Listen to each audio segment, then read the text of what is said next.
এই খ্যাত বেয়াদব ছেলে একটা, দেখে চলতে পারিস না?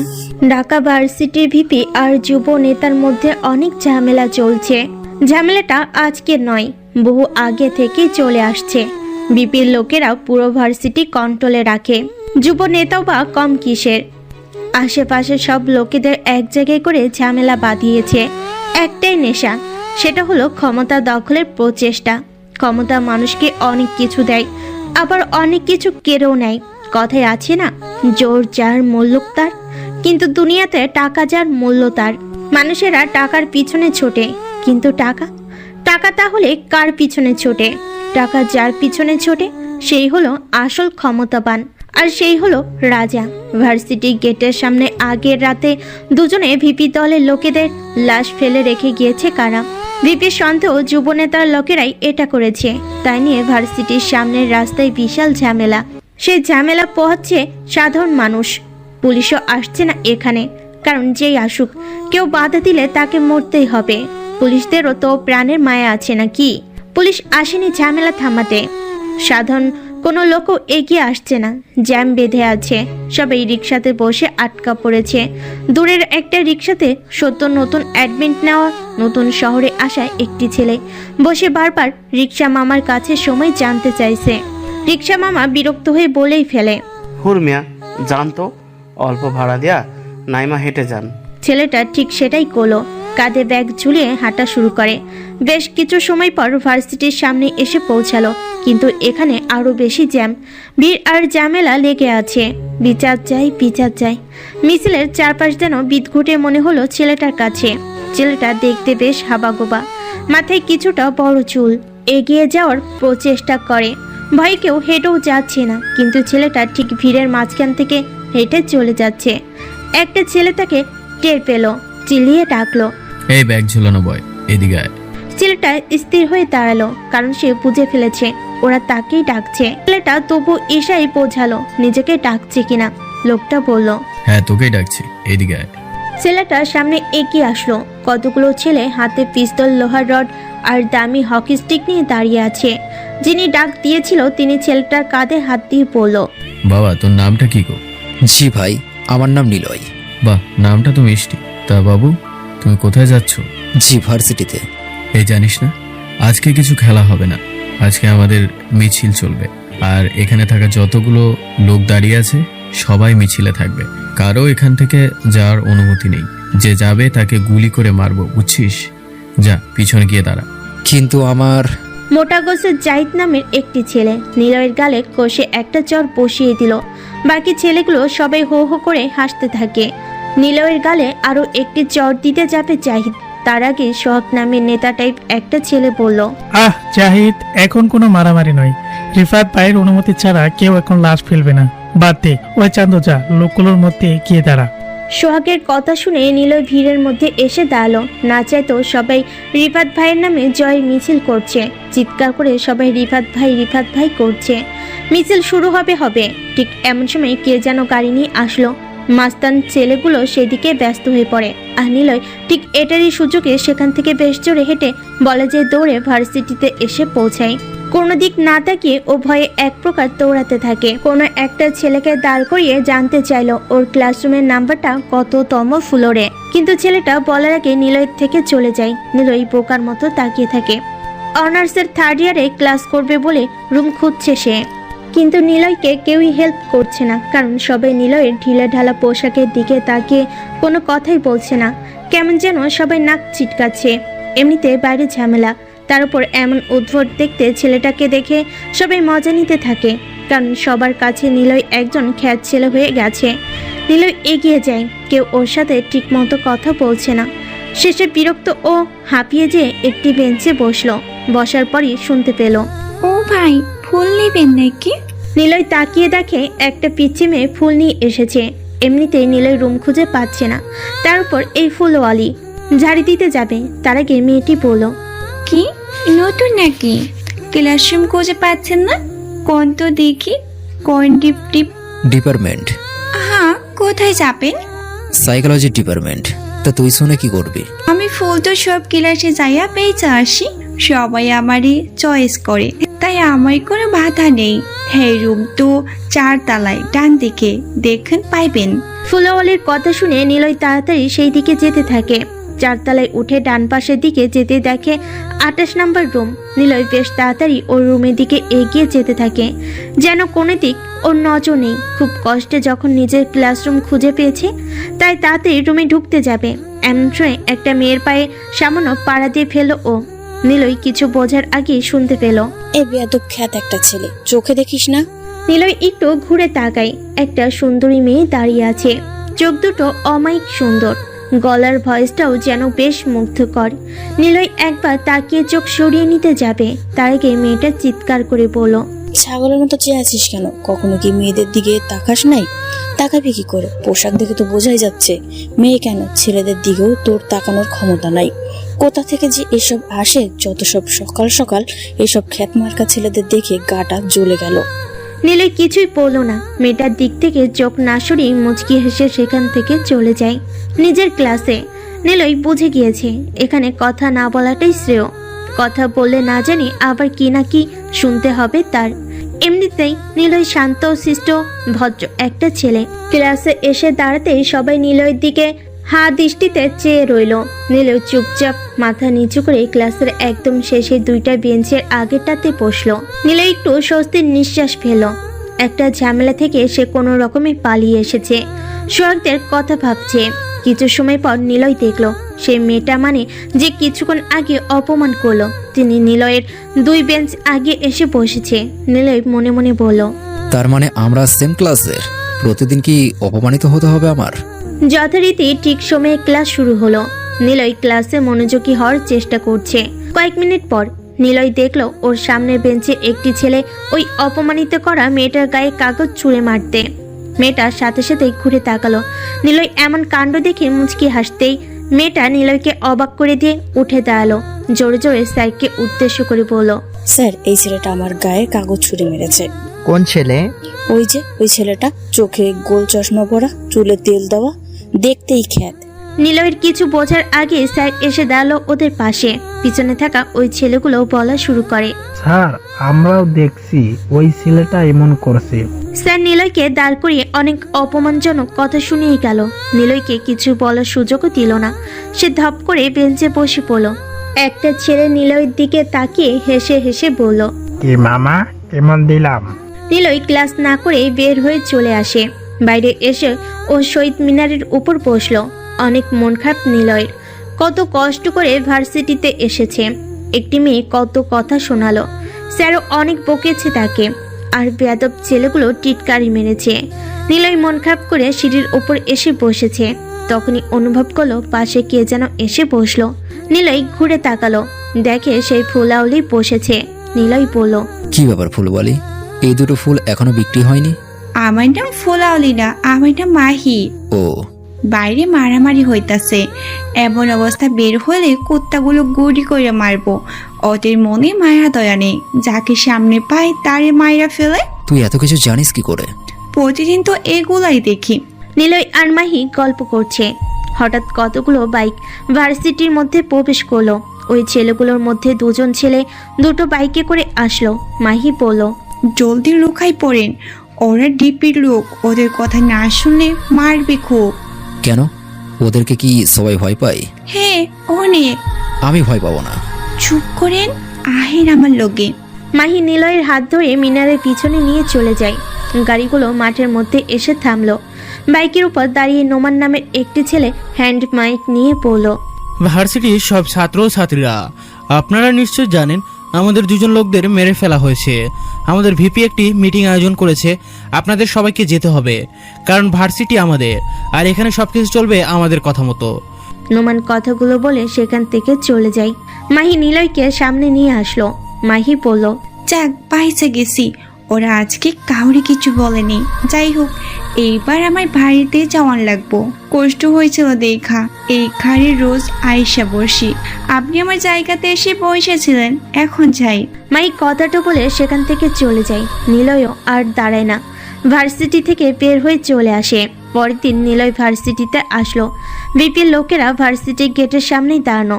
যে ঢুকছে তার হাত চেক করে তারপর ভিতরে যেতে দিচ্ছে।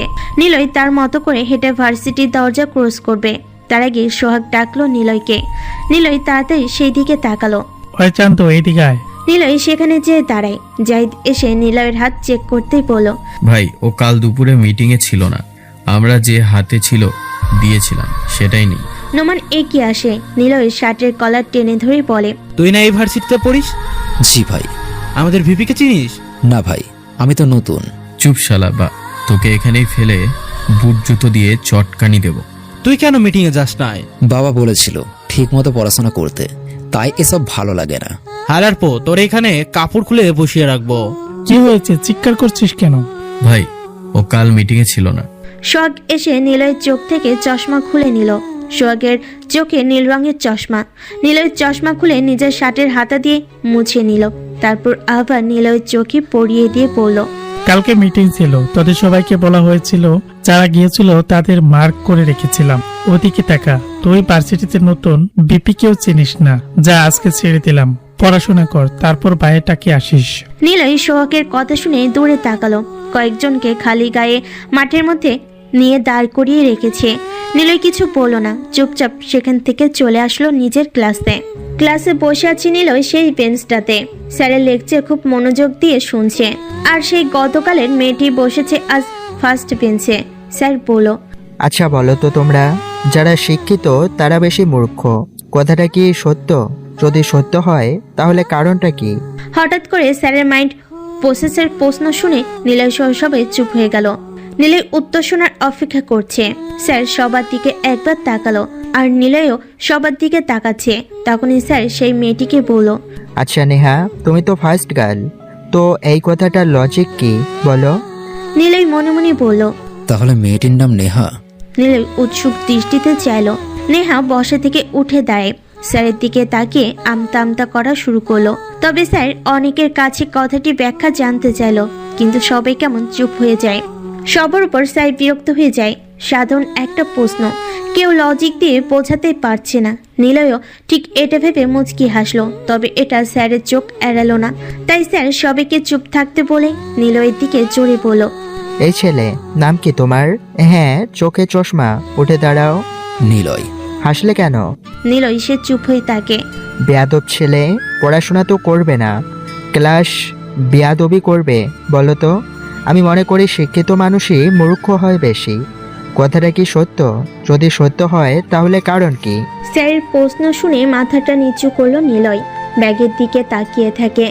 স্যার আরো রেগে যেয়ে ঝাড়ি দিয়ে আবার বললেন, জানি তো পারবে না, কেন আসো সব ক্লাসে যত সব বেয়াদব ছেলে? জি স্যার, আমিও আপনার মতো মনে করি শিক্ষিত ব্যক্তিরাই সবচাইতে বেশি মূর্খ। কারণ শিক্ষিত ব্যক্তিরা সাধারণ থাকতে চায় না, তারা চায় অসাধারণ হতে। সবার সামনে নিজেকে একটু বেশি অসাধারণ করতে চায় তারা। আর এই অসাধারণের রাস্তায় বিরতহীনভাবে দৌড়াতে দৌড়াতে একসময় তারা তাদের অবস্থান, তাদের ব্যক্তিত্ব হারিয়ে ফেলে। তখন তারা শুধুই তাদের অর্থটাকে প্রাধান্য দেয়। আর সেক্ষেত্রে যে কম জানে বা জানেই না, সে জ্ঞানী হয়ে থাকে। প্রতিটা মানুষই জ্ঞানী, যারা কম জানে তারা হলো সাধারণ। আর সাধারণ সবাই হতে পারে না, এটা একটা আর্ট। তাই তারা তাদের ধর্মীয় আচার বিধি মেনে চলে, সৃষ্টিকর্তার ভয়ে কাজ করে। অপরদিকে যারা বেশি জ্ঞানী, তারা সময়ের সাথে তাল মিলিয়ে চলার চেষ্টা করে, ফলে তারা তাদের ধর্মকে ভুলে যেতে বসে। এর কারণে তারা অবশ্যই মূর্খ। নিলয় কথাগুলো তাড়াতাড়ি বলে শেষ করলো। কথাগুলো বলার পর সবার দিকে তাকাই ও দেখে সবাই নিলয়ের দিকে চোখ বড় বড় করে তাকিয়ে আছে। তখনই স্যার বলল, মদ স্যার নিলয়ের দিকে তাকিয়ে আছে। নিলয়ের বলা কথাগুলো ওনার বেশ পছন্দ হয়েছে। এরকম একটা ছেলে এমন করে কথা বলবে তা কেউ বুঝতে পারেনি। নিলয় চুপ হয়ে রইল। স্যার বললেন, তুমি তো বেশ সুন্দর করে কথা বললে, যাক ভালো লাগলো। নিলয় কিছু বলল না। এভাবে ক্লাস শেষ হয়। কয়েকটা ক্লাস করে নিলয় বাইরে বের হলো। মাহিকে এক জায়গায় বসে খাবার খেতে দেখলো। এখানে আসার পর নিলয়ের সাথে কেবলমাত্র মাহি নামের ফুলাউলি মেয়েটা কথা বলেছে। মাহিকে ওর বেশ পছন্দ হয়েছে, তাই নিলয় সেই দিকে যাচ্ছে। মাহির পাশে এসে দাঁড়ালো ও একটা রুটি আর একটু আলু ভাজি দিয়ে খাবার খাচ্ছে। নিলয় মাহিকে বলল, কিরে, তুই এই সময় এখানে বসে খাচ্ছিস? কি করব, একটু কাজ আছে। আপনি খাইছেন নাকি? আমার কথা ছাড়, তোর বাড়িতে কে কে থাকে? আমার কেউ থাকে না, এক খালের লোকে থাকে। হেই আমার ফুল বিক্রি করতে পাঠাইছে। কেন, তোর মা বাবা কোথায়? কি জানি, ময়রা গেছে হয়তো, জানি না। খালা কয় আমারে নাকি রাস্তার পাশে আমার মা ফাইরা গেছিল। আমার বাবাকে কেউ জানে না, বস্তির লোকেরা আমারে রারস মাইয়া বইলা ডাকে। নিলয় কিছু বলল না। মাহি সেখান থেকে উঠে চলে গেল। মাহি চলে যাওয়ার দিকে তাকিয়ে আছে নিলয়। বসে থেকে উঠে দাঁড়ালো ও। কয়েক পা এগিয়ে আসতেই সে দেখলো একটি ছেলে ওর দিকে বেশ জোরে দৌড়ে আসছে। ছেলেটার কাঁধে ব্যাগ। নিলয়ের সামনে এসে ছেলেটা বলল, আমি রকি, তোমার নাম কি? নিলয় কিছু বলল না। রকির দিকে একবার তাকালো। বেশ স্টাইলিশ একটা ছেলে রকি। নিলয়ের সাথে এসে এভাবে কথা বলবে ভাবা যায় না, কারণ নিলয় খ্যাত দেখতে। নিলয় কিছু বলার আগে রকি বলল, আমি জানি তোমার নাম নিলয়, তুমি তো কোনো দিকে তাকাও না। আমিও তোমার ক্লাসেই পড়ি, বন্ধু হবে? না। না কেন? বন্ধু এত সহজে হওয়া যায় না। চেষ্টা তো করতে পারে। বন্ধুত্ব আর ভালোবাসা দুটোই শুরুর আগে জেনে বুঝে যদি ভালো মনে হয় তখন করতে হয়। জানি। আর এটাও জানি তোমার ব্যক্তিত্ববোধ অনেক বেশি। স্যারের কাছে কথা বলার ধরন দেখেই তো বোঝা যায়। এই জন্য বন্ধুত্ব করতে এসেছি। আচ্ছা। নিলয় আর কিছু বলল না। সে হনহন করে হেঁটে চলে যায়। রকি কেবল নিলয়ের চলে যাওয়াটা দেখছে। তারপর পরের দিন নিলয় ভার্সিটিতে বসে আছে। ভিপির ছেলেরা আসলো ভার্সিটিতে। সব ছেলে মেয়েকে মাঠের মধ্যে ডাকলো। নিলয় সেদিকে খেয়াল করেনি। ও ব্যাগ থেকে সাইকোলজি বই বের করে পড়ার চেষ্টা করছে। শখ একটি মাইক নিয়ে বলল, সামনে আমাদের টাকসু নির্বাচন, সেখানে আমাদের যেতে চাই। আমাদের দলের সাথে সবাইকে যেন উপস্থিত দেখি।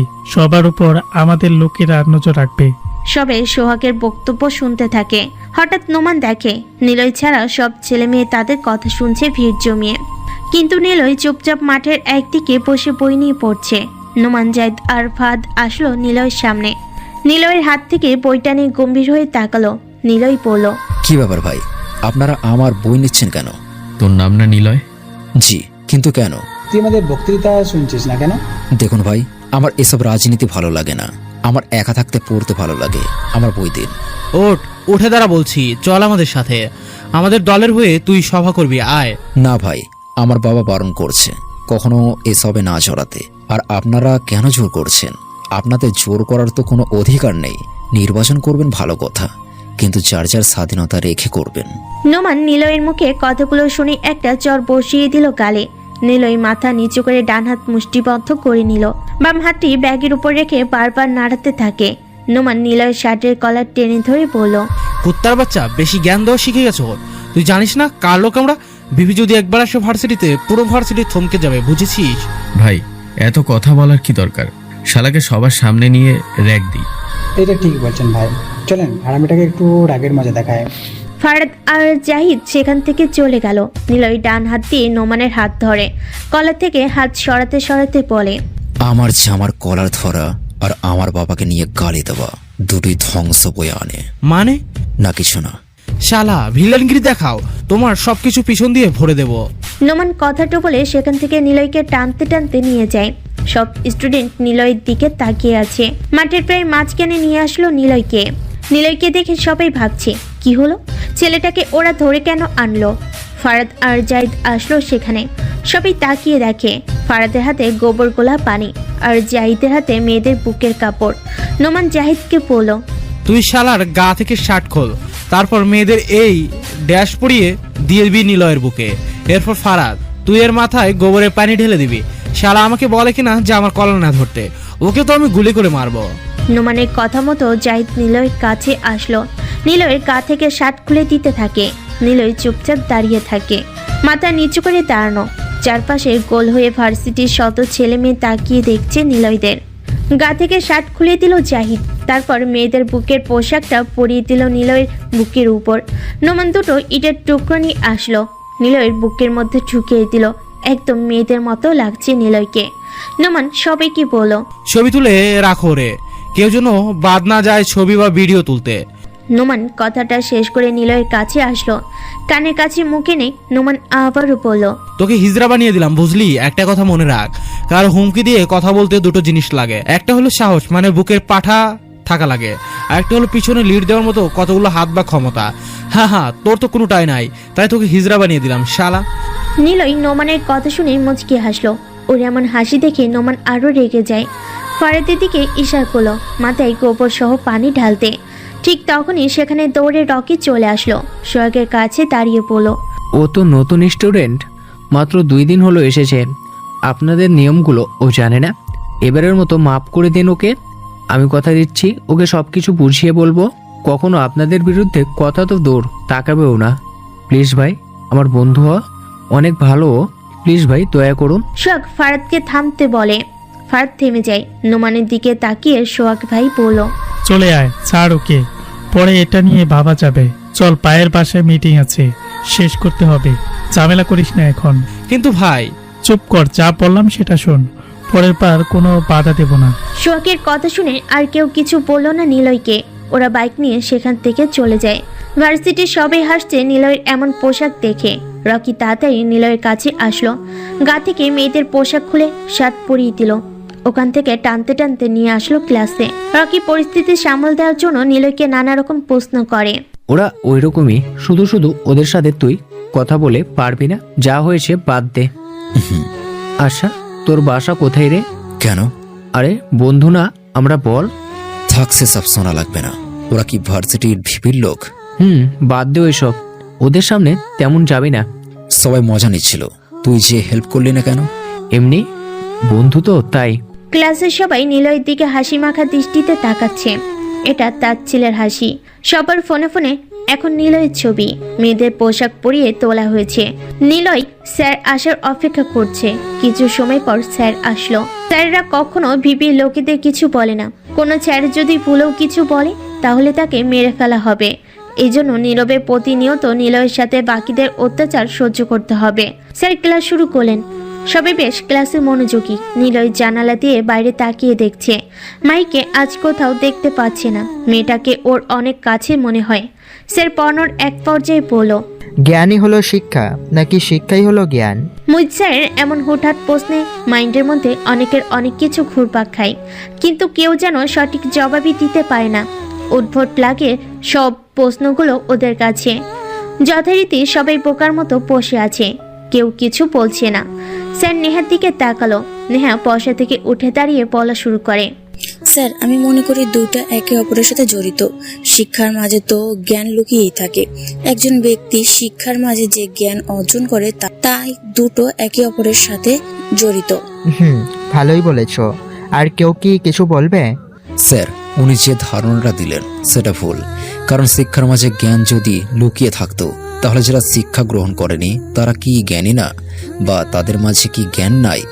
আসলে স্যার, আমরা বলি লেখাপড়া করে মানুষের মতো মানুষ হও, কথাটা কিন্তু একদিক দিয়ে ভুল।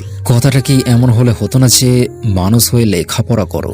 আসলে কথাটি বললাম কারণ আমরা জন্মগ্রহণ করার পরেই কি বিদ্যালয়ে আসি না। তাই প্রথমে পরিবার সমাজ হয়ে ওঠে আমাদের জন্য শিক্ষাগণ। এর থেকে যদি আমরা সঠিক শিক্ষা গ্রহণ করে মানুষ হতে পারি তবে সেটাই প্রকৃত শিক্ষা। বই বাদে মানুষ কিন্তু শিক্ষিত হয়, তার প্রমাণও বহু আছে আমাদের সমাজে। নিলয় কথাগুলো বলে একটা বড় নিঃশ্বাস নিল। কথাগুলো বলে নেহার দিকে তাকালাম। সে আমার দিকে চোখ বড় বড় করে দেখছে। শুধু সে নয়, সবাই আমার দিকে তাকিয়ে আছে। তখনই স্যার বলল, বাহ, কি সুন্দর উত্তর, গুড বয়। আমি তোমাকে কি ভাবছিলাম, আর তুমি তার বিপরীত।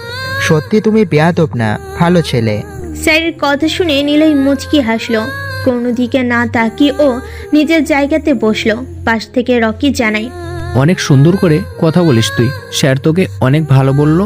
নিলয় স্যারের দিকে তাকিয়ে মনে মনে একাই বলল, আমি মোটেও গুড বয় না।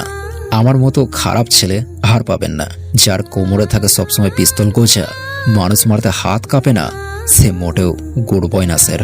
নিলয় চারপাশে তাকানোর ট্রাই করে, কিন্তু হঠাৎ সামনে বসা নেহা নামের মেয়েটির দিকে চোখ আটকে যায়। নেহা নিলয়ের দিকে অবাক হয়ে তাকিয়ে আছে। নেহা ভাবছে, কি একটা ছেলে, পোশাক দেখলে তো খুবই রাগ হয়। ভাবতাম অন্যরকম, কারোর সাথে কথা বলে না, তবে স্যারের সাথে ঠিকই বেশ সুন্দর করে কথা বলে, কেমন যেন একটা। ক্লাস শেষ করে আসলো। মাই একা বসে আছে, ওর হাতে আজ ফুল নেই। নিলয় ওর কাছে যেই বসলো। মাত্র 3 দিনে নিলয়ের সাথে মাহির বেশ সখ্যতা গড়ে উঠেছে। মাহিকে বলল, কি ব্যাপার, আজকে ফুল কোথায়, বিক্রি হয়ে গেছে? না, ফুল কিনছিলাম। এইখানে আসা কয়েকটা ছেলে ওই যে সকালে তোমারে যারা শার্টগুলো অপমান করলো না, ওরাই কেড়ে নিয়ে নষ্ট করে দিয়েছে। আমি টেহা চাইলাম, আমার টেহা না দিয়ে চর মারছে। আচ্ছা চিন্তা করিস না, নে এই টাকাটা রাখ। টাকা রাখুম কেন? আর তুমি টাকা কই পাইলা? গায়ে তোমার পুরনো কাপড়, নিজে কেড়ের মতো টাকা নেই তোমার। নে টাকা ধর। মনে কর অগ্রিম তোর ভাবির লাইগা ফুল কেনার টাকা দিলাম। যেদিন হবে সেদিন তোকে আগে দাওয়াত করব, বুঝেছিস? নিলয় কথা বলে মাইক থেকে উঠে চলে আসে। এক কাঁধে ব্যাগ ঝুলিয়ে ও হাঁটা শুরু করলো। হঠাৎ নিলয় শুনতে পায় কে যেন মেয়েলি কণ্ঠে ওর নাম ধরে ডাকছে। নিলয়, এই যে নিলয়। নেহাই তাকে ডাকছে। নিলয় থামে, ঘুরে তাকায়। নেহার কাছে এসে বলল, sorry. It's okay, bye. Niloy আর কোনো কথা বলল না, নেহার দিকে একবার তাকালো না। নেহা আরো কিছু বলার চেষ্টা করলো, কিন্তু নিলয় সেসব না শুনে নেহার কাছ থেকে চলে আসলো। নিলয় একটু দূরে এসে ঘুরে তাকালো। সে দেখে নেহা নিলয়ের দিকে চোখ বড় বড় করে তাকিয়ে আছে। নিলয় মুচকি হাসলো, এরপর হনহন করে সেখান থেকে চলে আসে। তারপর সোহাগ, নোমান, জাহিদ, ফারাদ আরো অনেক ছেলে ইউনিভার্সিটির ভিপির বাড়ির মধ্যে দাঁড়িয়ে আছে। রিফাত ওনার নাম। রিফাতের জন্য সবাই অপেক্ষা করছে। বেশ কিছু সময় পর রিফাত আসলো। রিফাতকে দেখে সবাই সালাম দিয়ে উঠে দাঁড়ায়। রিফাত ইশারায় সালামের উত্তর জানায়। সামনে ভিপি নির্বাচন, এখন ঝামেলা বাদ দে। কোনো প্রকার কারোর সাথে ঝামেলা করবি না। ভোট কমুক, এটা কিন্তু আমি চাই না। এটা এদেরকে বোঝাও, নতুন একটা হাবা বোবা ছেলে আসছে ভার্সিটিতে, তার সাথে এরা ঝামেলা শুরু করে দিয়েছে, র্যাক করছে। এসব কি নোমান? আপাতত এসব কিছু বন্ধ থাকবে। ভাই, ছেলেটা হাবাগোবা দেখলেও কথার ধরন আমার কাছে অন্যরকম লাগছিল। বাদ দে সব, আমি আছি অন্যরকম একটি চিন্তায়। জানি না সে আসবে নাকি এসে গেছে শহরে। কার কথা বলছেন ভাই? চিনবি না তোরা, পুরো দেশ তাকে ভয় পায়। সে তার মতো করে থাকে। ছাড়ে সব, কাজে মন দে। রিফাত ভাইয়ের কথা শুনে কেউ আর প্রশ্ন করলো না কিছু। সবকিছু ওদের মাথার উপর দিয়ে গেল। রিফাত হলো গত 10 বছর ধরে ঢাকা ইউনিভার্সিটি ভিপি পদে রাজত্ব করে যাচ্ছে। প্রতিদ্বন্দ্বী বলতে কেউ নেই, নেই বলে ভুল হবে। আছে অনেকে, কিন্তু কারোর সাহস হয় না রিফাতের বিরুদ্ধে ভিপি পদে দাঁড়াবে। যেই দাঁড়ায় না কেন, ভিপি লোকেরা তাকে মেরে ফেলে। নিলয় ভার্সিটিতে আসে। আজকে ভিপি লোকেদের দেখতে পেল না ও। নিলয় আর চোখে সব দিকে তাকালো, কাউকে সে খুঁজে পেল না। নিলয় একা একা হাঁটছে। মাহি দৌড়ে আসে নিলয়ের পাশে। মাহি নিলয়কে দেখে বলল, ভাইয়া, আমি বলেছিলাম না ওরা আসলে লুকিয়ে যেতে, না হয় ওদের মতো করে কথা শুনতে। যদি দুটা যে কোনো একটা করতে, ওরা তোমাকে পৌঁছাতো না। এসব বাদ দে, বড় কলেজে এরকমটা হয়ে থাকে। তুমি ওদেরকে কিছু বলনি কেন? এমনিতে আমি তো দুর্বল। কিন্তু তোমার শরীর দেখে তোমাকে দুর্বল মনে হয়নি, যেন মনে হচ্ছিল তুমি কর্ণ এক ওই যে মারামারি করে না, কি যেন নাম, রেসলারদের মতো, তাই তো? নিলয় মুচকি হাসলো। মাই আর কিছুই বলল না। নিলয় আনমনে হেঁটে যাচ্ছে। ক্লাসের কাছাকাছি আসার পর নেহা তাকে ডাকলো। নিলয় ঘুরে তাকালো। নেহা বলল, আপনি তো খুব বেয়াদব, কাল কথা বললাম অথচ পাত্তাই দিলেন না। আবার বলছেন। আচ্ছা, আমরা তো সেম ক্লাসে পড়ি, তুমি করে বলছি ওকে। নেহার এমন কথা শুনে নিলয় সামান্য হাসলো। নেহা কপাল কুঁচকে নিলয়ের দিকে চাইলো। নিলয় পাত্তা না দিয়ে ক্লাসের দিকে যায়। সমস্ত ক্লাসে চুপচাপ থাকে নিলয়। রকি এসে দাঁড়ালো। ওর হাতে কয়েকটি পেপারস। সবার উদ্দেশ্যে রকি জানায়, সামনে ডাকসু নির্বাচন, আমাদের ভিপি রিফাত ভাই পোস্টার পাঠিয়ে দিয়েছে। এবারও তিনি প্রতিদ্বন্দ্বী ছাড়াই ভোটে জিতবে। এটা অন্যায়। সবসময় তিনি কেন এভাবে জোরাবে? কেন তিনি ভয় দেখিয়ে ক্ষমতা অর্জন করবে? তাহলে কি হবে? তার প্রতিদ্বন্দ্বী কে দাঁড়াবে ওনার বিপরীতে? কার এত সাহস? রকি নেহার দিকে তাকিয়ে কতগুলো বলছিল। ক্লাসের সবাই তার চুপচাপ শুনছে। হঠাৎ রকির উপর কে যেন একটা কাগজ ছুঁড়ে মারে। রকির আগে অজান্তে কাগজ প্রেরণকারীকে গালি দিল। নেহার বেঞ্চের ওপর কাগজটা এসে পড়ে। নেহা কাগজের ভাঁজ খুলে দেখলো, সেখানে বড় বড় অক্ষরে লেখা, রিফাতের বিপরীতে ভিপি পদে দাঁড়াবে রকি। কি লেখা কাগজে? পড়ে শোনা সবাইকে। আচ্ছা, ডাস্কু নির্বাচনে রকি হবে রিফাতের প্রতিদ্বন্দ্বী? লেখাটা পড়ে সবাই অবাক হয়, যে যার দিকে ফিরে তাকাচ্ছে। রকির হাত পা কাঁপা শুরু করেছে। রিফাত ভাইয়ের লোকেরা একবার যদি জানতে পারে রকি ওনার বিরুদ্ধে দাঁড়িয়ে আছে, তাহলে রিফাত রকিকে ক্যাম্পাসের মধ্যে কুপিয়ে মেরে ফেলবে। রকির হাত থেকে পোস্টারগুলো পড়ে যায়। রকি দৌড়াতে উদ্যত হলেই নিলয় বসে থেকে উঠে দাঁড়ালো। নিলয় রকির পাশে এসে দাঁড়িয়ে পড়ল। আজকে থেকে আমাদের পক্ষ হতে রকি হবে ভিপি। আমরা সবাই তাকে ভোট দেব। Rocky Rocky Rocky. নিলয়ের কথা শুনে কেউ সাড়া দিল না, কারণ যেই রিফাতের বিরুদ্ধে কথা বলবে বা বিরুদ্ধে স্লোগান দেবে তার জিপ রিফাতের লোকেরা কেটে ফেলবে। এটা আজ নয়, অনেক আগে থেকেই হয়ে আসছে। এজন্য সবাই চুপ। নিলয় কিছু বলল না। সে সবার দিকে একটু করে তাকালো, তারপর নেহার দিকে তাকিয়ে বলল, মানুষ কখন চুপ থাকে জানেন? দুটো কারণে মানুষ চুপ হয়ে যায়। একটা কারণ অপমানে, আর একটা ভয়ে। এখানে থাকা সবগুলো লুজার ভয়ে চুপ হয়ে আছে। লুজারদের কাছে কখনো কিছু আশা করতে নেই। আমরা লুজার হলে তুই আরো বেশি লুজার। দেখেছিলি না, তোকে তো শালা হিজড়া বানিয়ে দিয়েছিল। তোদের মতো লুচাররা চুপ থাকে, তার মানে তোরা ভীতু। আর এই নিলয় যখন চুপ করে সহ্য করে, তখন সবার সামনে ভয় পাওয়ার ছবি দেখালেও চোখে থাকে হিংস্রতা। নিলয়ের হিংস্রতা মাফতে আসিস না, ভয়ে দম আটকে মরে যাবি। তাহলে কে দেবে রকিকে সাপোর্ট? কেউ ওর পাশে নেই। নিলয় মুচকি হেসে সেখান থেকে চলে যায়।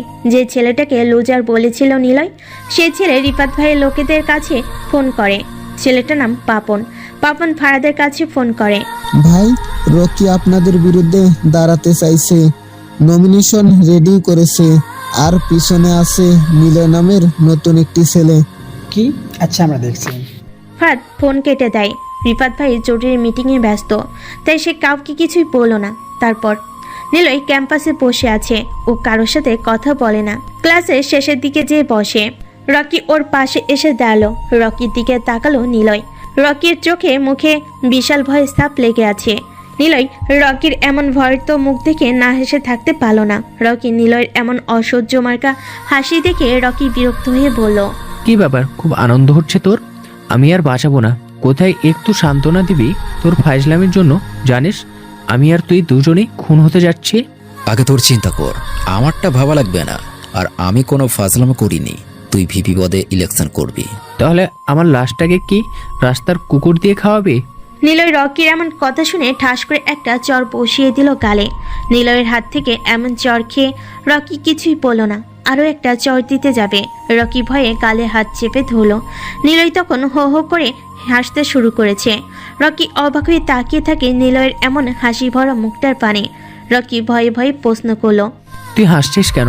নিলয় গম্ভীর হয়ে বলল, প্রথম চরটা তৎক্ষণে খেয়ে গলি বল, আর পরের চরটা মারার আগে তুই নিজেই চুপসে গিয়েছিস।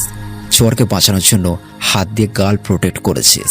প্রথম চর হলো তোর জন্য শেখার বিষয়, আর পরের চরটা হলো তোর জন্য নিজেকে বাঁচানোর বিষয়। নিলয় আর কিছু বলল না। সে ক্যাম্পাস থেকে উঠে ক্লাসের দিকে যেতে থাকে। যথারীতি সে ক্লাসে পরিচিত শেষ বেঞ্চে যেয়ে বসলো। স্যার কিছু সময় পর এলেন। সবার উদ্দেশ্যে তিনি বলেন, আগামী সপ্তাহে তোমাদের সাপ্তাহিক এক্সাম নিব, সবাই প্রস্তুতি গ্রহণ করো ঠিকভাবে। সবাই চিন্তায় পড়ে যায়। আগেরবার এমন সাপ্তাহিক পরীক্ষার কথা চলছিল। মিরাজ নামের একটি ছেলে ভিপি পদে দাঁড়ানোর ইচ্ছে পোষণ করেছিল। তার কথাটা রিফাতের কানে চলে যায়। রিফাত এসে মিরাজকে সবার সামনে খুন করে। স্যারকে বলে, বাকিটা আমি সামনে নেব। স্যার, ভোটটা আমারই দিন। রিফাত সেবার পাশ করে। সাপ্তাহিক এক্সাম শুরু হওয়ার পর মিরাজ তার রেজাল্ট জানতে পারেনি। তার আগে রিফাত ওকে মেরে ফেলেছিল। পুলিশ এসে কত যে খোঁজ নিয়েছে, কিন্তু একদিন গেল পুলিশ পরের বার আসে না। বাকি সব কিছু রিফাত তার নিজের আন্ডারে নিয়ে নেয়। এই জন্য যে কোনো কেস ধামাচাপা পড়ে থাকে। স্যার নিলয়ের কাছে এসে দাঁড়ালো। নিলয় বসা থেকে উঠে দাঁড়ায়। স্যার বলে, আচ্ছা নিলয়, তোমার বাসা কোথায়? নিলয় চুপ থাকে স্যারের কথা শুনে। কি হলো বলো? স্যার, আমি একটু বাইরে যাব। ওকে। স্যারের কাছ থেকে চলে আসলো নিলয়। ক্লাস থেকে সবার সামনে দিয়ে বেরিয়ে আসলো। বারান্দায় কয়েকবার পায়চারি করে নিল। ও মনে মনে অনেক কথা ভাবছে নিলয়। নিলয় পায়চারি করতে করতে নিজের মনে বলল নিলয়, আমি কি বলবো স্যারকে? যদি ওনার সামনে থাকতাম তাহলে স্যারের কথার উত্তর দিতে হতো। আর আমি চাই না কেউ আমার সম্পর্কে জানুক। আমি চাই না কেউ জানুক আমি মাস্তান। আমি মাস্তান দা কিলার। আমি খারাপ ছেলে। ফেলে আসা দিনগুলোর মতো চাই না আর আমি লাঞ্ছনা। বাইরে থেকে ক্লাসে আসলো নিলয়। সোজা বেঞ্চে যেয়ে বসলো। তখনই দেখে নেহা নিলয়ের দিকে তাকানো শুরু করে। নিলয় এখন সবার কাছে খ্যাত বাজে ছেলে হয়ে গেছে। কিন্তু নেহার এমন আর চোখে তাকানোর ব্যাপারটা সে মেনে নিতে পারছে না। নতুন কোনো রহস্য দেখা যাচ্ছে। এমন সময় স্যার বোর্ডের সামনে এসে বলল, আচ্ছা বলো তো তোমরা, মানুষ মরণশীল, এটা সবাই জানি। আমরা আমাদের কোনো এক সময় মরতেই হবে, কিন্তু আমরা মানুষরা কেন এত বড়াই করি? কেন দুনিয়াতে এত কিছু করি? স্যারের কথা শুনে পুরো ক্লাস নীরব হয়ে যায়। রকি নিলয়ের দিকে ইশারায় তাকিয়ে বলে, তুই বল, স্যার তোর কথাই শুনতে চাইছে। নিলয় রকির কথা শুনে মুচকি হাসলো। স্যারের প্রশ্ন শুনে ক্লাসের অনেকেই অনেক রকম করে উত্তর দিতে থাকে। স্যার কারোরটা গ্রহণ করেছে, আবার করছে না। নিলয় বসে বসে সব কিছু দেখছে। রকি হঠাৎ করে উঠে দাঁড়ালো, স্যারের দিকে তাকিয়ে সে বলল, স্যার নেহা তো ফার্স্ট গার্ল, তাই আমরা ওর কাছ থেকে জানতে চাচ্ছি। সবাই একসাথে এস স্যার, নেহাই বলুক। নেহা উঠে দাঁড়িয়ে বলা শুরু করলো, স্যার আমরা সবাই জানি জন্মালে মরতে হয়, কিন্তু মানুষ সেটা ভুলে যায়, তাই সমাজে কুব্যবস্থার মধ্যেই পড়ে। মানুষ ভুলে যায় তার অবস্থানকে, তাই তারা দুনিয়ার মায়াতে পড়ে সব ভুলে বসে। আর কেউ বলবে? স্যারের কথা শুনে কোনো স্টুডেন্ট আর কিছু বলল না। তখনই সবাই দেখে পিছন থেকে কে যেন হাত তুলেছে। রকি নিলয়ের হাতটা তুলে ধরল। নিলয় হাবার মতো একবার রকির দিকে, আরেকবার পুরো ক্লাসের দিকে তাকায়, কিন্তু স্যার তখনই বলল, নিলয় তুমি বলো। নিলয় বর্ষা থেকে উঠে দাঁড়ালো। দাঁড়িয়ে সে খানিকটা সময় চুপ থেকে আশেপাশে তাকিয়ে নিল। সবার মাঝে নীরবতা ভর করেছে, কিন্তু নেহা নিলয়ের দিকে অপলকভাবে তাকিয়ে আছে। নিলয় বলল, স্যার আমরা জানি মানুষ মরণশীল, এটাই জানি আমাদের কোনো এক সময় মরতেই হবে, কিন্তু আসল কথা হলো আমরা বড়াই করি কেন? আমাদের যে কোনো সময় চলে যেতে হবে ও পারে, তবু আমরা বড়াই করি। আসল কথা হলো মানুষের মন যত নরম ততটাই নিকৃষ্ট, কারণ আমরা উপরে উপরে যত যাই দেখাই না কেন, ভিতরে থাকে অহংকার, লোভ। মূলত লোভটাই আমাদের মনটাকে নিকৃষ্ট করে তোলে। ফলে আমরা ব্যভিচারে লিপ্ত হতে থাকি। দুনিয়ার সাময়িক সুখে তখন বিভোর হয়ে যায়। এর ফলে ভুলে যায় আমাদের মরণ সংবাদের কথা, যা এক চরম সত্য। সুতরাং মানুষের মনে সম্পদের অহংকার, লোভ উপরে ওঠার চেষ্টাতে বিভোর থাকা এসবের কারণে আমরা সব ভুলে বসি, তাই এত বড়াই করে চলেছি। নিলয় থেমে গেল, আবারও আর চোখে সবার দিকে তাকালো, কিন্তু ক্লাসে থাকা সবাই নিলয়কে অবাক করিতে হাততালি দিতে থাকে। নিলয় আবারও নেহার দিকে তাকালো। মেয়েটা সে কখন থেকে তাকিয়ে আছে নিলয়ের দিকে। হুট করে নিলয় দেখলো, নেহা মুচকি হাসলো। নিলয় একটু তাকিয়ে মাথাটা নিচু করলো। স্যার বলল, চমৎকার বলছো নিলয়। ধন্যবাদ স্যার। তুমি বললে না কোথায় থাকো? থাক না স্যার, কিছু অজানা। নিজেকে রহস্যময় রাখতে চাও? গুড। ক্লাস শেষ হয়, ক্যাম্পাস থেকে বের হতে যাবে নিলয়। তখনই নেহা আসলো নিলয়ের কাছে। নিলয় পাশ কাটিয়ে চলে যাবে। নেহা আবার সামনে এসে দাঁড়ায়। নেহা বলল, আমি সরি। কেন? আসলে প্রথম দিন তোমাকে খ্যাত বেয়াদব বলে কত কথাই বলেছিলাম। হাসছো কেন? কারণ আমি যদি ক্লাসে ভালো কিছু না বলতাম, তবে তুমি কি এসে কথা বলতে? আমি খ্যাতি থাকতাম তোমার কাছে। সো ইটস ওকে, তুমি তোমার মতো থাকো। নিলয় নেহার থেকে চলে আসে। নিলয়ের মাথায় এখন অনেক চিন্তা। রকির ব্যাপারটা একটু ভাবতে হবে। রকি ভয় পেয়ে আছে। রকি জানে না কি হতে যাচ্ছে ওর সাথে। নিলয় মনে মনে অনেক কিছুই ভেবে চলেছে। তখনই নেহা দৌড়ে নিলয়ের সামনে এসে দাঁড়ালো। নিলয়ের দিকে কিছুটা রাগী দৃষ্টিতে তাকিয়ে পড়ল, তোমার বাসা কোথায়? আর তুমি হুট করে থার্ড ইয়ারে ভর্তি হলে কেন? এমনি। বলো আমাকে, এভাবে কেন থাকো? তোমার কথা বলার ধরন আলাদা, কিন্তু ভাবখানা দেখো। বাড়ি কোথায় তোমার? নিলয় চুপ থাকলো। নেহাকে ওর এখন ভালো লাগছে না। নিলয় যা লুকিয়ে রাখতে ভালোবাসে সেটা নিয়ে বারবার প্রশ্ন করলেও সে কখনো উত্তর দেবে না। তবে নিলয় নেহার কথা শুনে ওর দিকে তাকালো। কিঞ্চিত হেসে নিলয় ঘুরে চলে আসলো। ফুটপাত ধরে হাঁটছে নিলয়, আর মনে মনে অতীতের পুরনো কথা ভাবছে। যে ছেলের দিকে তাকাতে মানুষ ভয় পেত, আজ সেই ছেলের সাথেই এখন কতগুলো লোক কথা বলছে। আসলে সবাই ঠিকই বলে, ভালো মানুষ হতে কোনো অর্থের দরকার হয় না। নিলয় ভাবেনি ভালো মানুষ হতে পারবে, তবে আজ মনে হচ্ছে ঠিক রাস্তাতেই যাচ্ছে ও। বড্ড মনে পড়ছে তার আব্বুর কথা। ওনার চলে যাওয়ার সময় শেষের কিছু কথা খুব মনে পড়ছে ওর। জোরে হেসে উঠল নিলয়। সবাই নিলয়কে খারাপ ভাবে, কিন্তু কেউ কোনোদিন জানতে চায়নি নিলয় কেন খারাপ হলো। সবাই নিলয়কে মাস্তান বলে পিছনে কতই না গালি দেয়, কিন্তু কেউ কোনোদিন জানতে চায়নি নিলয় কেন মাস্তান, কেন সে মাস্তানি করে। আসলে আমরা সবাই মানুষ, তবে আমাদের সঠিক মনুষ্যত্বের অভাব। আমরা পাপীকে ঘেন্না করি, কিন্তু তার পাপকে না। তারপর রকি ক্যাম্পাসে বসে আছে। নেহা, শিপন, নিরাত, লাবণী একসাথে বসে আড্ডা দিচ্ছে বলে ভুল হবে। রিফাতের নির্বাচন নিয়ে একটা মিটিং করছে। ক্যাম্পাসের সবাই চায় রিফাত যেন হারে, কিন্তু রিফাত একবার ক্ষমতা পেয়ে ও যে অত্যাচার শুরু করেছে, আর তাকে সেই ক্ষমতা থেকে কেউ সরাতে পারেনি। ক্যাম্পাসের সবাই যে যার মতো বসে আছে। হঠাৎ কতগুলো বাইক আসা শুরু করে ক্যাম্পাসের মধ্যে। বাইকের সামনে হেডলাইটের উপর রিফাতের নামের পোস্টার মেরে রাখা। কতগুলো ছেলে আসছে। কয়েকজন ভাগ হয়ে ক্যাম্পাসের বিভিন্ন জায়গাতে চলে যায় পোস্টার নিয়ে। দুটো বাইক রকিদের দিকে এগিয়ে আসতে থাকে। ওরা সবাই বসা থেকে উঠে দাঁড়ায়। দুটো বাইকে 4 জন বসে আছে, সোহাগ, নোমান, জাহিদ আর ফারাদ। পিছনের সিটে বসে আছে নোমান আর জাহিদ। ওদের হাতে একটা করে হকি স্টিক। নেহাদের সামনে এসে বাইক থামালো। রকি নেহার পিছন দিকে যেয়ে দাঁড়ায়। নোমান নেমে এসে নেহার সামনে দাঁড়ালো। নোমান বলে, নেহা আপু, আপনার আব্বু একজন পরিচিত মানুষ, চাই না আমাদের দ্বারা আপনি অপমানিত হন, আর সেটা নিয়ে আপনার বাবার সাথে আমাদের ঝামেলা হোক, চাই না কিছু। এমনটা হলে আপনার বাবার লাশকে কখন, কোথায়, কিভাবে আপনার বাবার লাশ ফেলে রেখে গিয়েছে আপনি তার টেরও পাবেন না। তোমাদের দিন দিন এমন কাজগুলো দেখছি আর চলছে না। তাই নাকি? তা কে বন্ধ করবে? ওই রকির সামনে এসে দাঁড়া। রকি সামনে আসে না। শখ আবারও ডাকে রকিকে, কিন্তু রকি কিছুই বলল না। শখ বাইকে থেকে নামলো। কোমর থেকে পিস্তল বের করে পিছনের টেনে গুলির টিকার রিলোড করে নিল। রকি ভর্ত দৃষ্টিতে তাকিয়ে থাকে। সামনে আসলো। সোহাগ পিস্তল হাতে নিয়ে হাসাহাসি মুখে বলল, শুনলাম তুই নাকি নির্বাচন করবি, বিপি পদে দাঁড়াবি, বল না, এদিকে আয়। রকি ভয়ে ভয়ে এগিয়ে যায় সোহাগের সামনে। সব ওর কাঁধে হাত দিয়ে হাসলো। জাহিদ এসে পাশে দাঁড়িয়ে বলতে থাকলো, ভাই অর্ডার দেন, হালার পোকে এখানে মেরে রেখে দেব, দেখি ওর কোন জনগণ ওকে নিতে আসে। Have a relax bro. Rocky, খবর পেয়েছি তুই নাকি দাঁড়াতে চাচ্ছিস আমাদের বিপক্ষে, বল।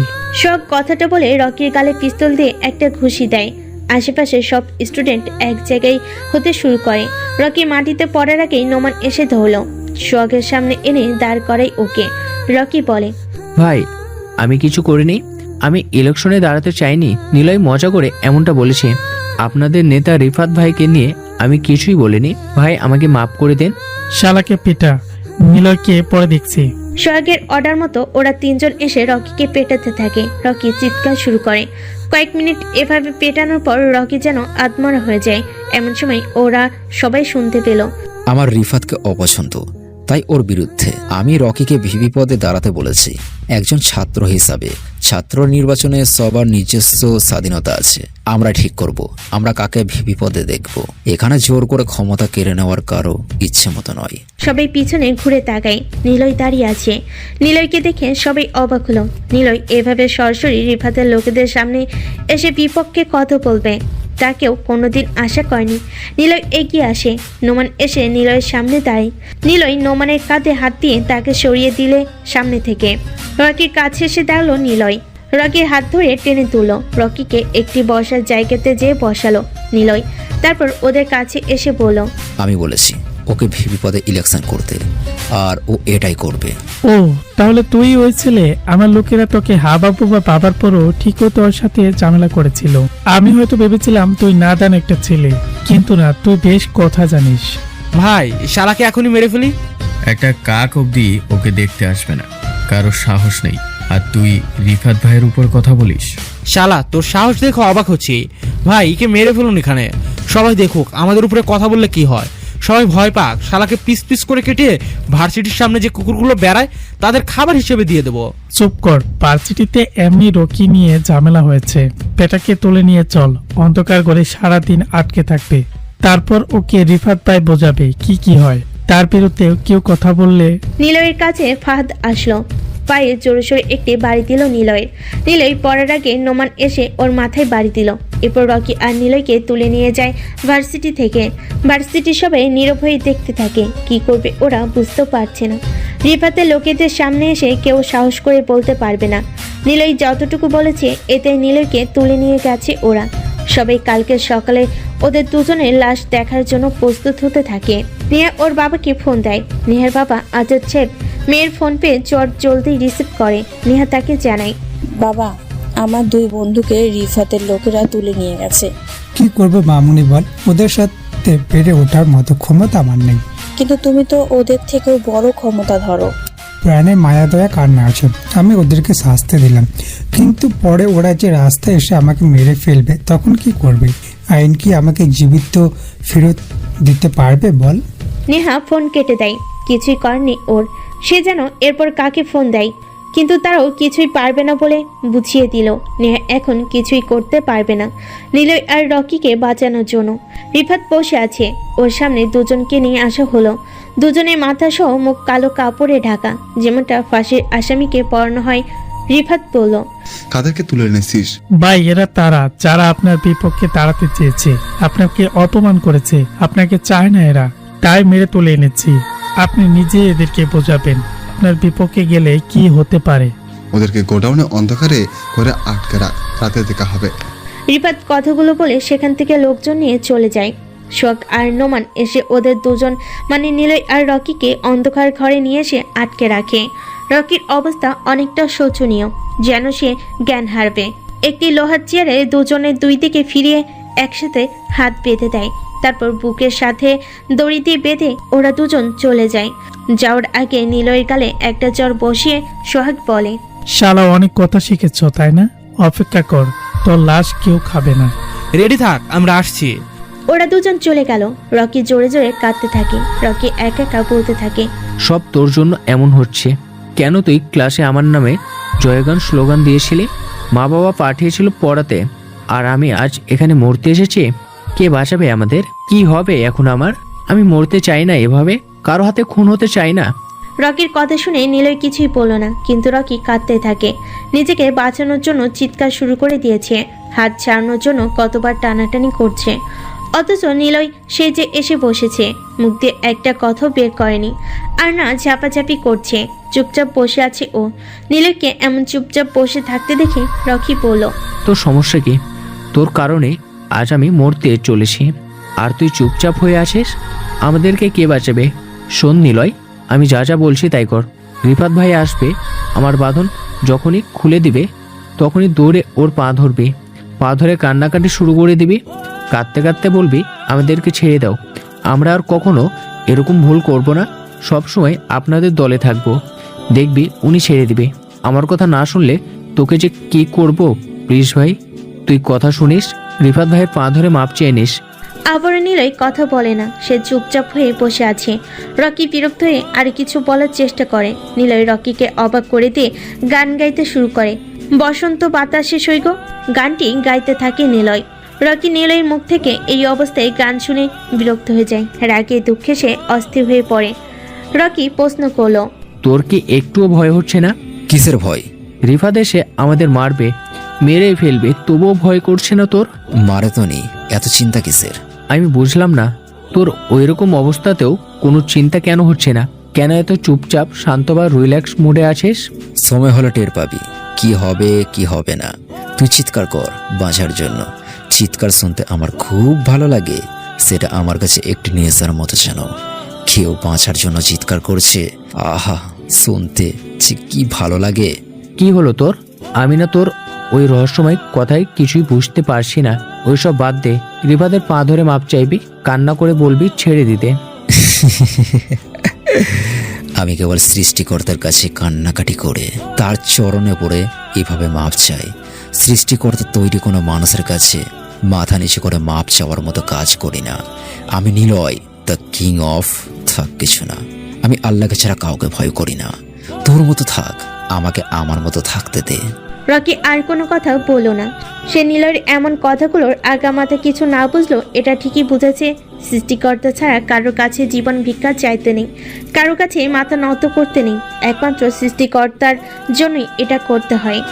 দুপুর গড়িয়ে বিকেল হয়, তারপর আসে রাত। দরজায় ঠক ঠক শব্দ শোনা গেল।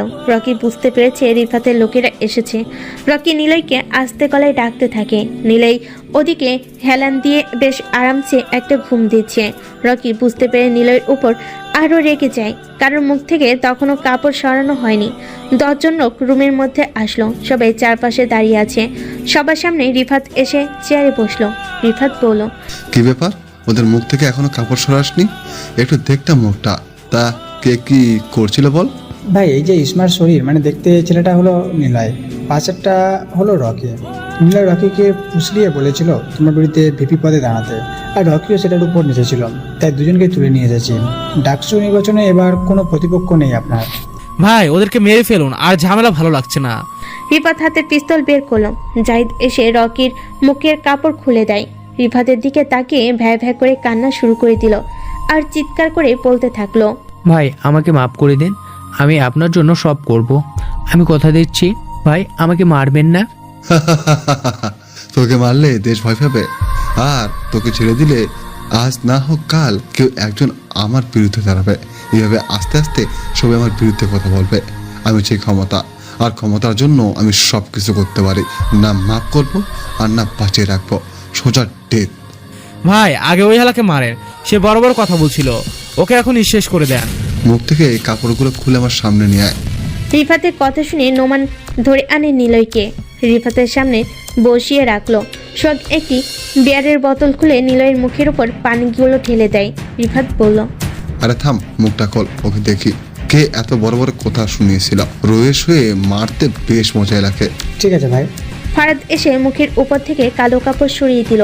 বিয়ার ঢালার কারণে নিলয়ের লম্বা চুলগুলো মুখের উপর এসে পড়েছে, মুখটা অনেকটাই ঢাকা পড়ে গেছে। রিফাত তাকিয়ে আছে সেই দিকে।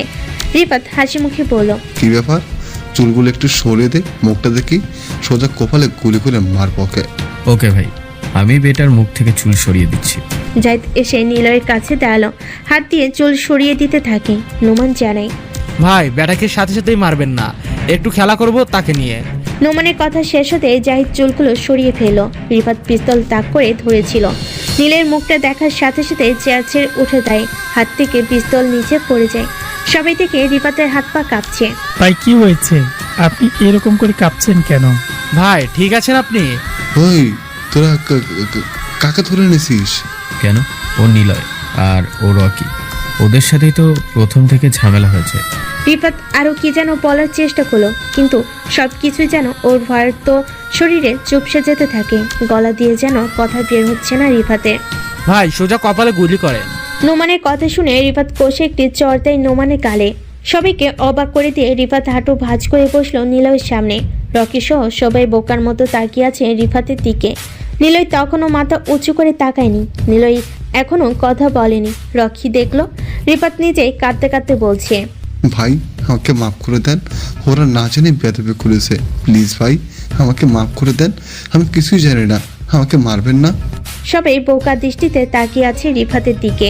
অবাকের সাথে বিস্ময় যেন সবার মনে একটাই প্রশ্ন দাঁড় করিয়ে দিয়েছে, আর তা হলো কে নিলয়, আর রিফাত ভাই কেন নিলয়ের মতো খ্যাত ছেলের কাছে ক্ষমা চাইছে। প্রশ্নটা সবার মধ্যে থাকলো, আপাতত কেউ কোনো জিজ্ঞাসাবাদ করছে না। যেখানে সবার বস রিফাত কাছুমাছু হয়ে নিলয়ের সামনে কথা বলছে, সেখানে বাকিরা আর কি বা বলবে। রিফাত নিলয়ের মুখের দিকে তাকিয়ে আছে।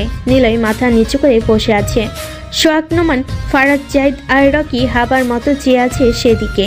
রিফাত সবাইকে অবাক করে দিয়ে বলল, ভাই হ্যাঁ আপনি এখানে? রিফাতের কথা শুনে নিলয় মুখ উঁচু করে তাকায়। রিফাত ভয়ে আরো চুপসে যায় যেন। নিলয় বসা থেকে উঠে দাঁড়ালো। রিফাত ওর পিছনে থাকা চেয়ারটা এনে নিলয়ের পিছনে রাখলো। কেউ কোনো প্রশ্ন করছে না, কি হচ্ছে সেটাই বোঝার চেষ্টা করছে। রিফাত নিলয়ের পিছনে চেয়ার রেখে এসে হাঁটু মুড়ে মাথা নিচু করে বসলো। রিফাত বলল, ভাই আমাকে মাফ করে দেন, হ্যাঁ আপনি চেয়ারে বসেন, আমি জানি না আপনি এখানে, জানলে কখনো আপনার আশেপাশে যেতাম না, ওরা জানে না আপনি কে, জানলে ওরাও কখনো আপনার দিকে তাকানোর সাহস পেত না, আমাদেরকে মারবেন না প্লিজ। আরে ভাই কি সমস্যা আপনার? এরকম একটা নাদান ছেলের কাছে আপনি মাপ চাচ্ছেন কেন? শালা কে একটা পাঁচ মারলে আর খুঁজে পাবে না কেউ, তার কাছে আপনি মাপ চাচ্ছেন? ওকে আমি। নোমান পুরো কথা শেষ করতে পারেনি। হঠাৎ করে সবাই শাট করে দুটো গুলি চলার শব্দ শুনতে পেল। সবাই দেখে নোমান ছিটকে পড়েছে কিছুটা দূরে। 9mm পিস্তলে দুটো গুলি কপালের ঠিক পয়েন্টে বরাবর চালানো হয়েছে। নোমানের কপাল থেকে রক্ত বের হওয়া শুরু করেছে। রকি লাফ দিয়ে উঠল।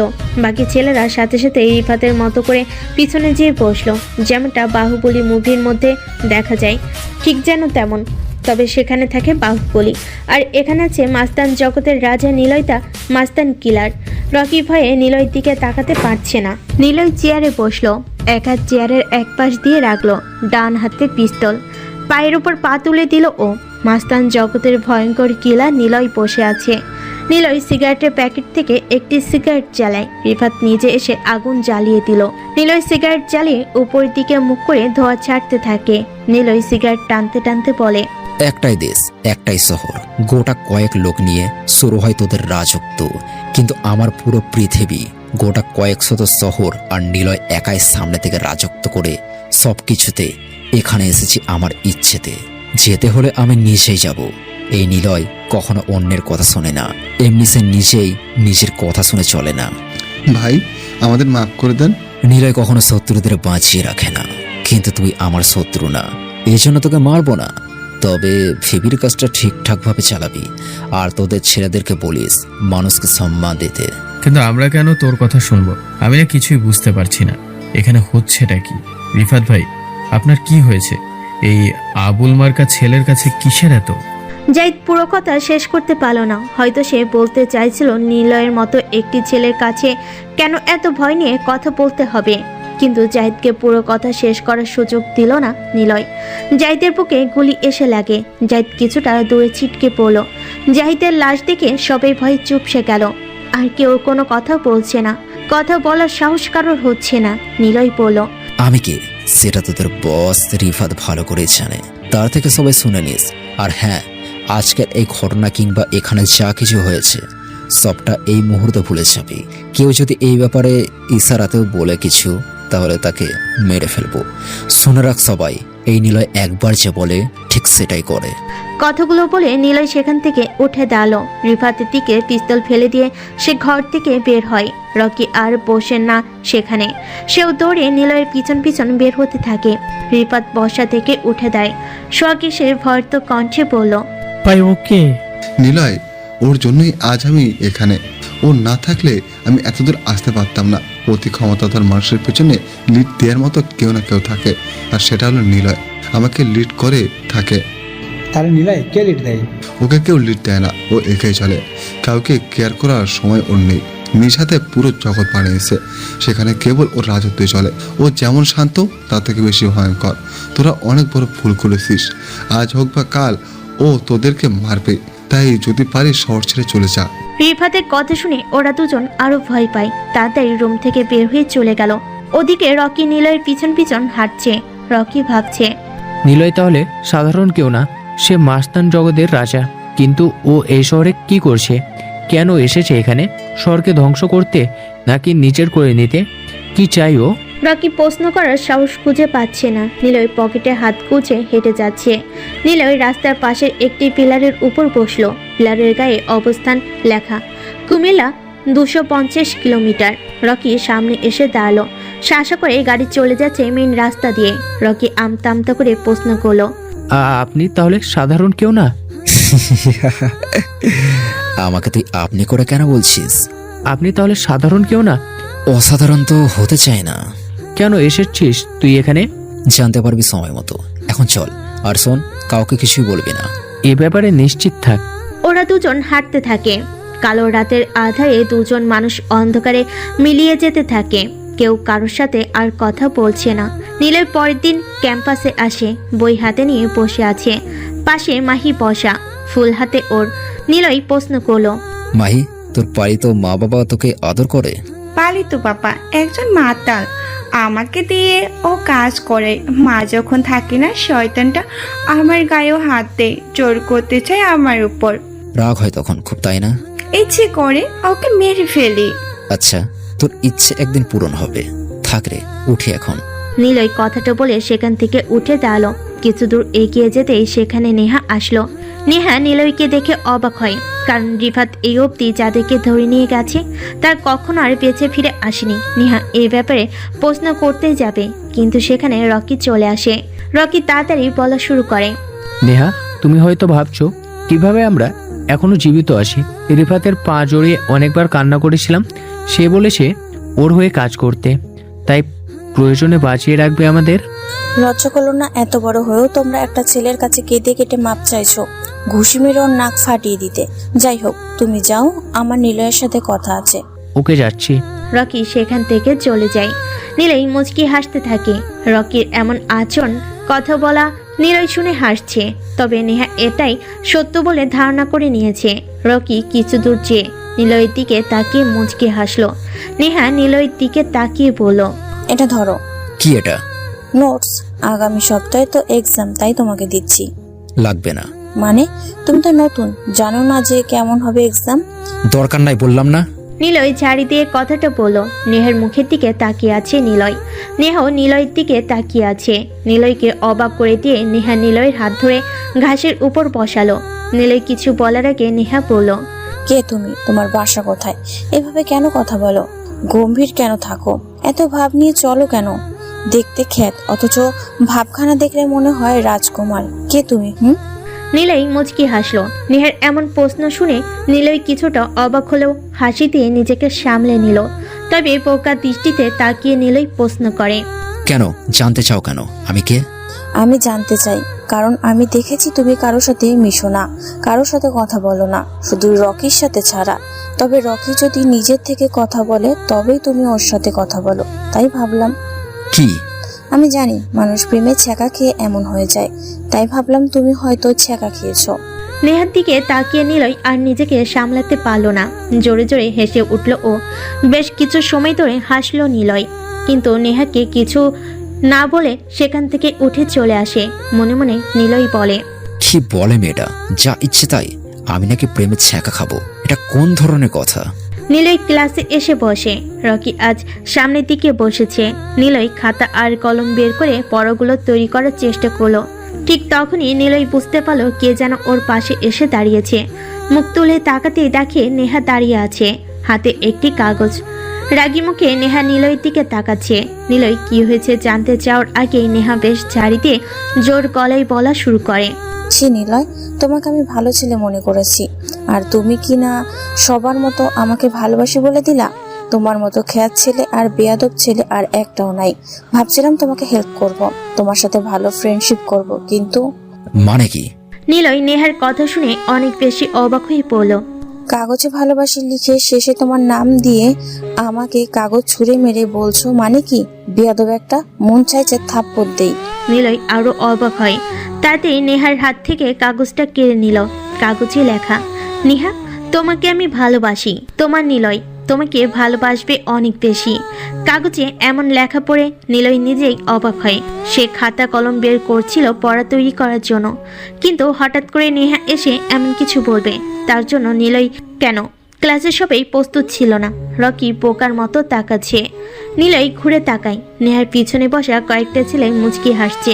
নিলয় বুঝে যায় কাগজটা তাদের মধ্যে কেউ একজন ছুঁড়ে মেরেছে।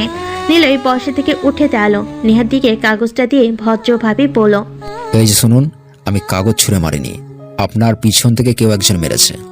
ফাজলামো হচ্ছে। তোমার টেবিলের কাগজ কলম পড়ে আছে, লিখেছো তুমি আর মারছো অন্য কেউ। শোনো, আজ মাফ করে দিলাম, নেক্সট টাইম এমন কিছু দেখলে তোমার খবর আছে।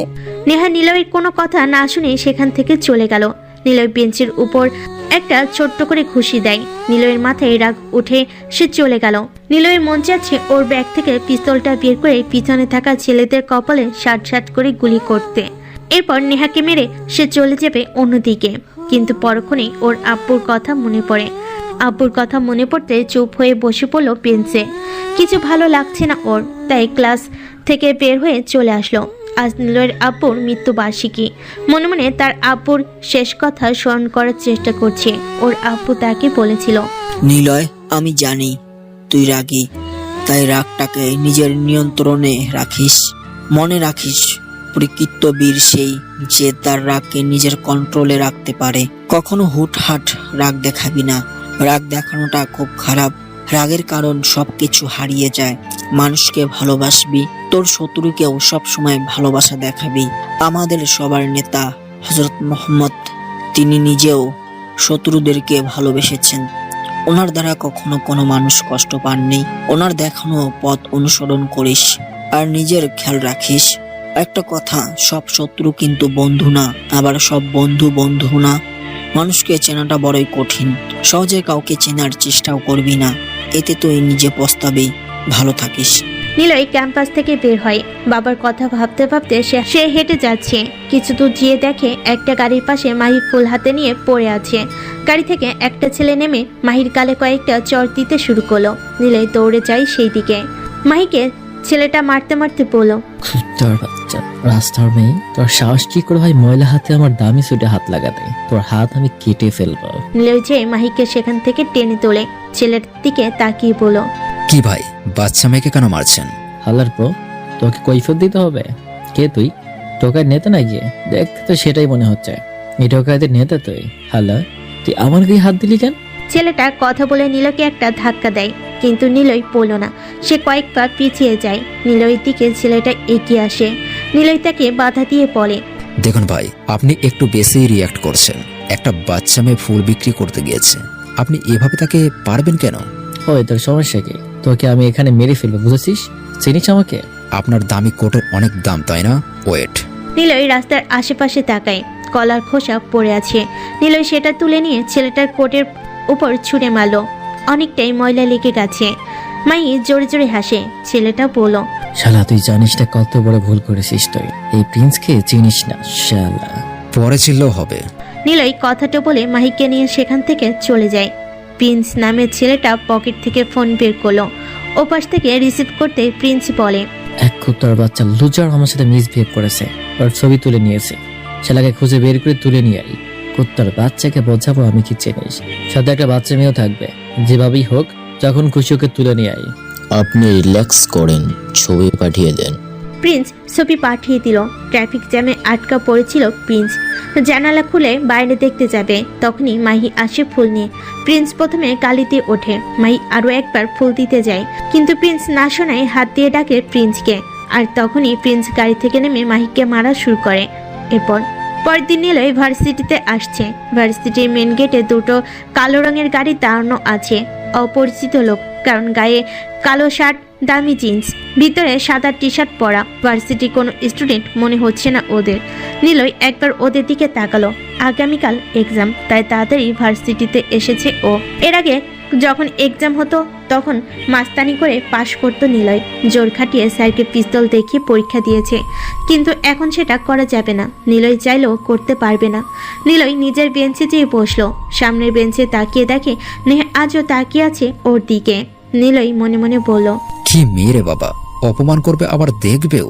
কালকে তো কত কথা শোনালো, সবার সামনেই কত অপমান করলো।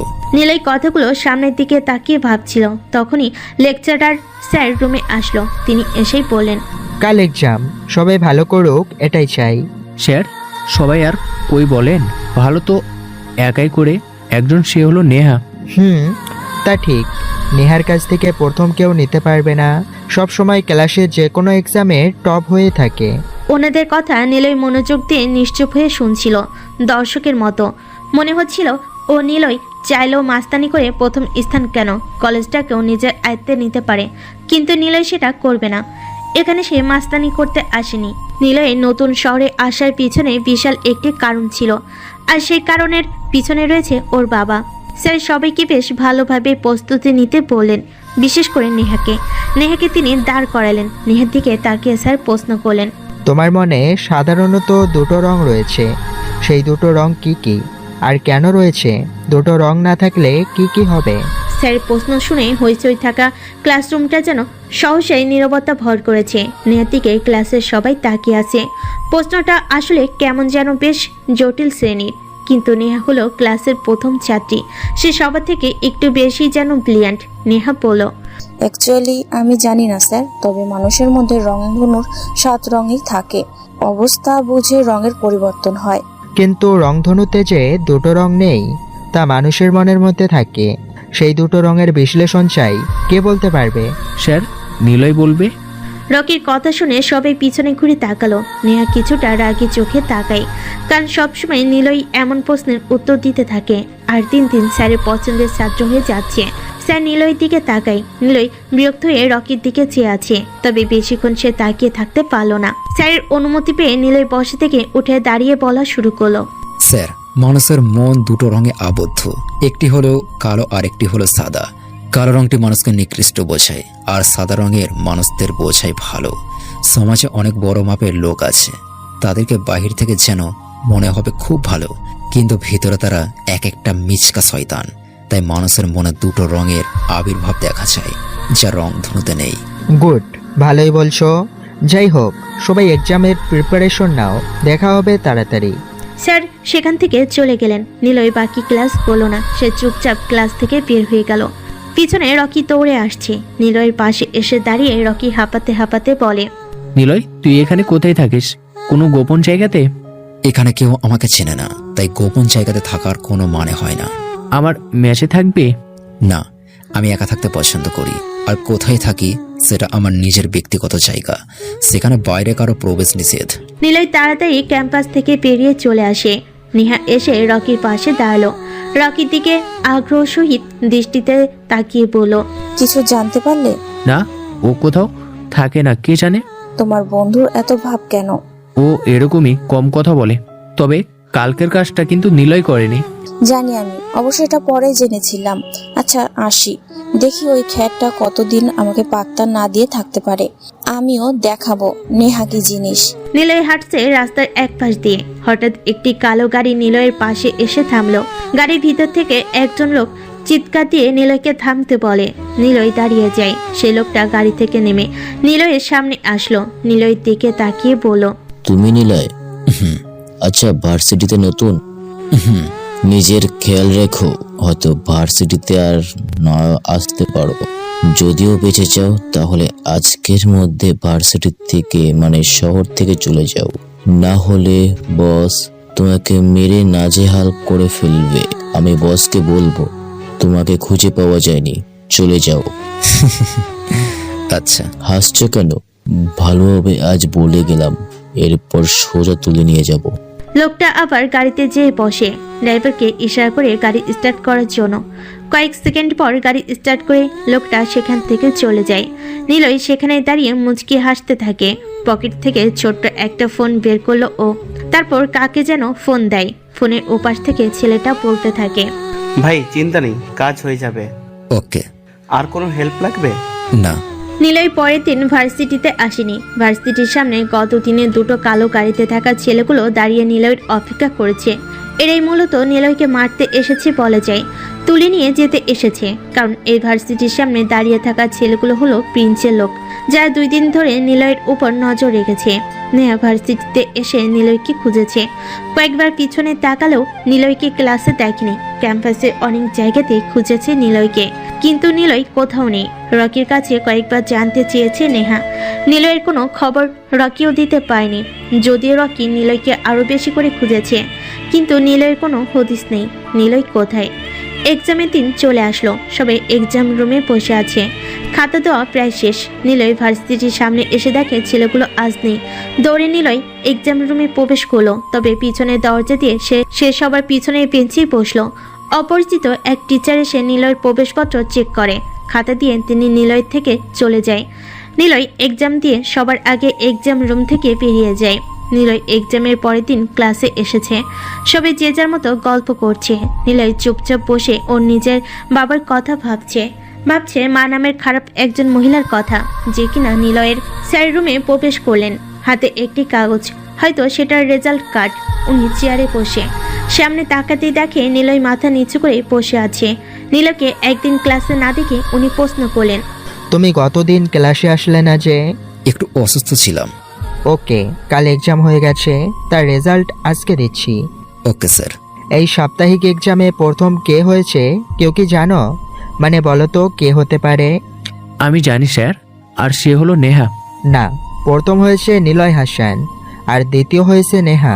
সবাই ঘুরে অবাক দৃষ্টিতে নিলয়ের দিকে তাকালো। নিলয় নিজের মতো করে বসে আছে। নেহা আরো অবাক হয়ে তাকিয়ে আছে নিলয়ের দিকে। সবাই কখনো ভাবতেও পারেনি এমনটা হবে। সবাই জানে নেহার থেকে প্রথম কেউ হবে না, কিন্তু আজ যেন সব ভিন্ন। স্যার বলল, কংগ্রেস নিলয়। নিলয় বসে থেকে উঠে দাঁড়িয়ে একটু মুচকি হাসলো। সবাই যখন বাহ দিচ্ছে তখন নেহা তাকিয়ে আছে নিলয়ের দিকে। নিলয়ের কাছে ব্যাপারটা অসহ্য লাগছে খুব। ছেলেরা কিছু বলেই দোষ, আর মেয়েরা যে তাকিয়ে আছে টিচ করে তখন সেটা না। কি আজব নীতি। স্যার নিলয়কে প্রশ্ন করলো, নিলয়, তুমি নিশ্চয় সারা রাত পড়েছ? আচ্ছা, তোমার বাবা কি করেন? বেছে নেই স্যার। ও সরি, তোমার আম্মু কি করেন? মানামের কথা শুনে নীলয়ের মাথায় রাগ উঠে গেল। বহু কষ্টে নিজেকে সামলিয়ে চুপ করে থাকলো ও। পৃথিবীতে নীলয়ের সবচেয়ে ঘৃণিত শব্দ হলো মা বা নারী। সে মাকে সহ্য করতে পারে না। হাতের আঙ্গুলগুলো সে মুষ্টিবদ্ধ করতে নিল। বেঞ্চে আস্তে আস্তে ঘুষি দিতে থাকে। স্যার আবার জিজ্ঞেস করলো, কি হলো বলো? বেছে নেই। তোমার আব্বু আম্মু দুজনেই বেছে নেই। So sad. Sorry Niloy, but তোমার পড়াশোনার খরচ কে চালায়? তাহলে আর ওনারা কিভাবে মারা গেলেন? স্যারের প্রশ্ন শুনে নিলয় স্যারের দিকে রাগি চোখে তাকায়, কারণ নিলয় কখনো তার রহস্য বলতে চায় না। আর স্যার বারবার একই রকম প্রশ্ন করছে। তারপর